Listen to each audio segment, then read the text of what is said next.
Bismillahirrahmanirrahim. Karanggo di batang kapeh manitih daun silasih lalai ke pucuk silaronyo.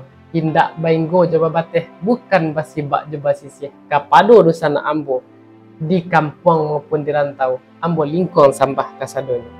Assalamualaikum warahmatullahi wabarakatuh. Di awal tahun 2025 ko kita awali dengan memperkenalkan balik perangkat adat, yaitu Pangulu, Bundo Kanduang, Alim Ulama, Cadia Pandai, Manti, Dubalang, sarato perangkat adat lain.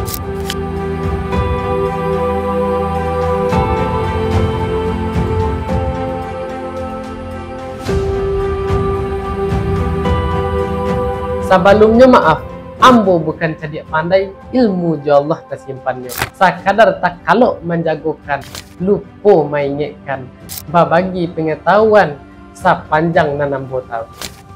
Terkhusus di video pertama ko, kita akan membahas tentang Pangulu ataupun disebut jo seorang datuk, Nenek Mama.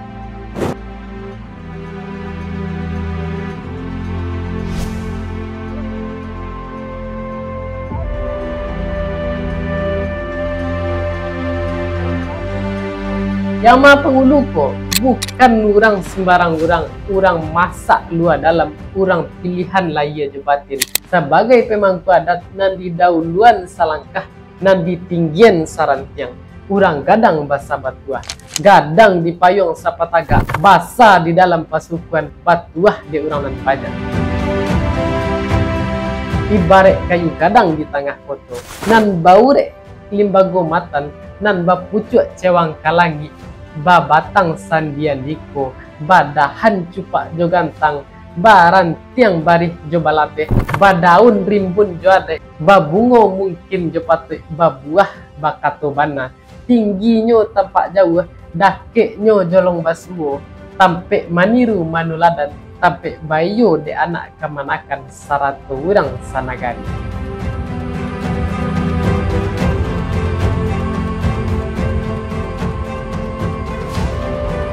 Ureknyo tampek baselo, batangnya gadang tampek basanda, dahannya tinggi tampek bagantong, badaun rimbun tampek balindong, tampek balindong kapanihan, tampek bataduh kehujanan, kapai tampek batanyo, kapulang tampek babarito, tampek meminta katunan bana, tampek menarimo hukum nanadia, tampek kusui minta salasai, tampek karuh minta janih, bakeh mengadu di anak kemanakan sarato urang sanagari.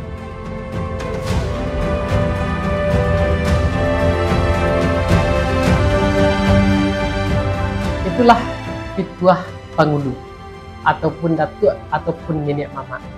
Kalau kita etong, kita kaji-kaji bana, kita inok, kita manuangkan yang diterangkan dalam pituah tadi, ialah seorang pemimpin yang bana-bana cadik candokio, uranan arif bijaksana, urang pilihan laya jo batin, urang masak dua jo dalam.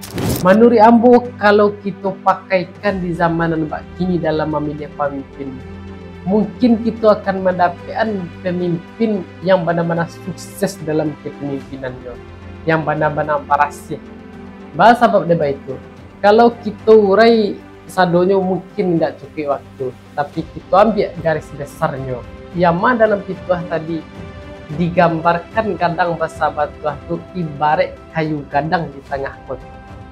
Kalau gadang sekadar gadang, tidak memberikan manfaat, mungkin lamo jelampe akan diruntuhkan orang.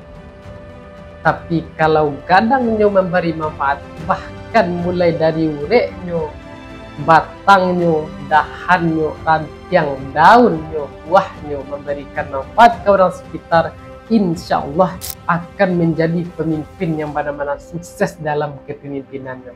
Karena menurut ambo, pemimpin bukan hanya sekedar memimpin orang yang banyak, yang paling utama memimpin dirinya sendiri. Yama kita sebagai orang Minang lah diagih tuntunan dek nenek moyang kita dalam memilih seorang pemimpin, yaitu dikiaskan dalam pituah Pangulu tadi. Jadi kembalilah kita ke asal mula jadi kita, yama menjadi orang Minang dan sabananya. kita orang arif bijaksana, kita orang cerdik cendekia, kita orang pemikir, terutama dalam memilih seorang pemimpin. Jadi mari kita mulai belajar balik tentang pendidikan adat untuk membentuk kepribadian dan karakter di masa depan.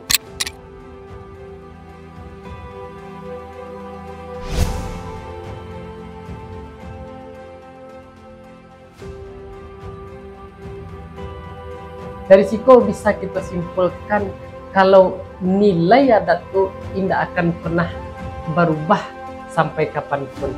Kalau nilai adat itu tidak akan pernah lapuk di hujan, tidak akan pernah lakang di panen, tidak akan pernah layu jika diajak, tidak akan pernah mati jika dicabut. Dan ini bermanfaat sampai kapanpun. Itulah nilai adat sebenarnya. Sejalan bana dengan Al-Quran dan syariat yang bisa kita pakai sepanjang masa. Dari hal kecil ko bisa kita ambil pelajaran yang sebenarnya kadang untuk membuktikan adat bahasa Indonesia syarat bahasa di kitabullah itu. Jadi untuk video kini cukup sekian.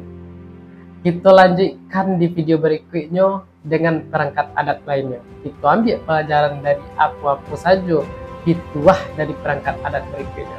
Kalau lawa di Pulau Rimbang, anak rusuh mati tadabih. Jika gawa tolong ditimbang, jika dosa ampunilah. Assalamualaikum warahmatullahi wabarakatuh.